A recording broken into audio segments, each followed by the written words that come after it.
Hello guys, welcome back to our YouTube channel. Spotify wants to change the way we interface with music in our cars, letting us keep our hands on the wheel and eyes on the road. The Car Thing, yes, that's really the name, hopes to turn your car stereo into nothing more than a Bluetooth adapter, putting Spotify front and center and becoming the primary interface for music and podcasts in your car, all while keeping your phone in your pocket. In this video we are going to tell you about what the Car Thing is. And how does it work? But before we get into the video, make sure to like this video, subscribe to our channel, and hit the bell icon to get the latest updates. With a nondescript name such as Car Thing, you'd be forgiven if you can't fully imagine what this device is capable of. But, in short, it's a small display designed and optimized for accessing your Spotify library from the road in a way that, mostly, keeps your eyes on the road. Spotify Car Thing has a touchscreen display with 5 buttons along the top, a scroll wheel that covers a small portion of the display, and a back button below that. The device is designed solely to control Spotify playback, and nothing else. When music is playing, you'll have a full-screen display that includes the song title, artist, and album art, as well as play or pause, skip or back, and shuffle and like buttons. The home screen, though, acts a lot like the Home tab in the Spotify mobile app, but with a bit more of a focus on your library of content. You can see your most recent playlists or albums, radio stations, as well as some recommended content too. There are further tabs to dive into recommendations and your library in particular as well. Simply put, the Spotify Car Thing is a Bluetooth remote control for the Spotify app running on your phone. It's designed for in-car use and mounts on a magnetic puck that's installed with adhesive on your vehicle's dashboard, on a vent with included clips, or on a bracket that slips into the unused CD slot on your car's stereo. The puck has a slight angle to it, allowing it to be rotated to point the Car Thing at the driver or account for a steeply sloped dashboard.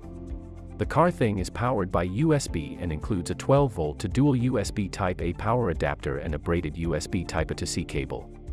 The adapter's second USB port is designed to keep your phone charged while using the Car Thing, but you'll have to supply your own cable for that.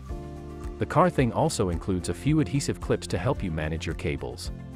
Once installed and powered up, the Car Thing connects to your phone via Bluetooth and communicates with the Spotify app wirelessly, displaying albums, artist and playlist information on its 4-inch color touchscreen. Very foolproof and easy for anyone to follow and set up, which is a big plus for anyone who might be intimidated by bringing a tech device into the cabin.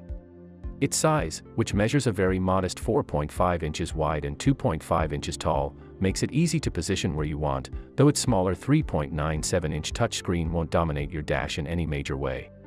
While Car Thing is largely just an extension of the app on your phone, it does a couple of things that can prove useful. For buttons up top, a line as presets you can choose for playlists or albums. Play something and hold down the button you want to assign to it, and that's it. Any of those buttons you press will start playing that playlist, album, or radio station, and if you set playback to shuffle, it will just start with a random track.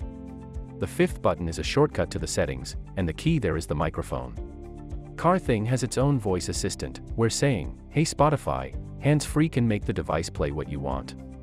Some commands are basic, like pause music, skip this song, and play whatever playlist.